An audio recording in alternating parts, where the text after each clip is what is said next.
വരൂ. നിന്റെ അംഗീകാരം ആർക്ക് വേണോടി? നാണമില്ലാത്തവളെ. നിന്നോട് എനിക്ക് സംസാരിക്കാനുണ്ട്. പറഞ്ഞോളൂ. ഇന്ന് തുടങ്ങിയ ഈ ബന്ധം ആരുമായി? അയാളുമായി. ഏതയാളുമായി? എന്റെ ഭർത്താവുമായി. ഓ, എന്റെ ഭർത്താവോ? അദ്ദേഹം എന്റെ ഭർത്താവാണ്. നിന്റെ ഭർത്താവ് എന്റെയും ഭർത്താവ്, നമ്മുടെ ഭർത്താവ്. ചേച്ചി, നിനക്ക് നാണമില്ലേ? സത്യം പറയുന്നതിന് ഞാനെന്തിനു നാണിക്കുന്നു?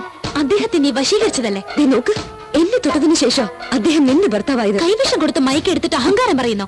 അദ്ദേഹം ഒരു കുഞ്ഞിനെ പോലെയാ. അതുകൊണ്ടാ ഒന്നിച്ച് 2 കുട്ടികളുടെ അച്ഛനായത്. നിന്റെ കുഞ്ഞിന്റെ തന്തയാരാണെന്ന് ആർക്കറിയാം? ഇവനെ അവന്റെ അച്ഛന്റെ തൽ സ്വരൂപമാണെന്ന് എല്ലാവരും പറയുന്നത്. സംശയം നോക്ക്.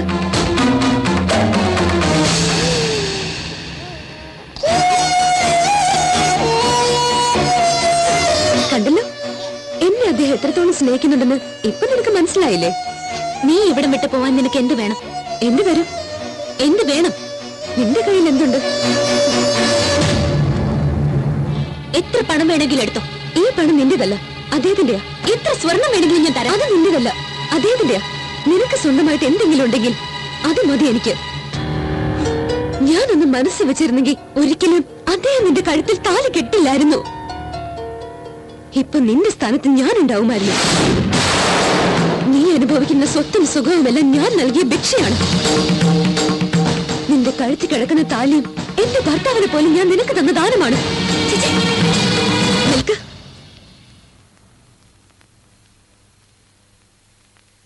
എന്നെ നാണമില്ലാത്തവൾ എന്ന് നീ ഇപ്പൊ വിളിച്ചില്ലേ? അതുകൊണ്ടാണ് ഞാൻ ഇങ്ങനെയൊക്കെ പറഞ്ഞത്. എന്നെ നിനക്ക് എങ്ങനെ വേണമെങ്കിലും അപമാനിക്കാം. എനിക്കൊരു വിരോധമില്ല. നിന്നോടുള്ള സ്നേഹം കൊണ്ട് പറയാ. ഈ ലോകത്ത് കാശ് കൊടുത്ത് വാങ്ങാൻ പറ്റാത്ത ഒന്നേ ഉള്ളൂ, യഥാർത്ഥ സ്നേഹം. വെറുതെ ഒരു വാശിയുടെ പേരിൽ നീ അതില്ലാതാക്കരുത്.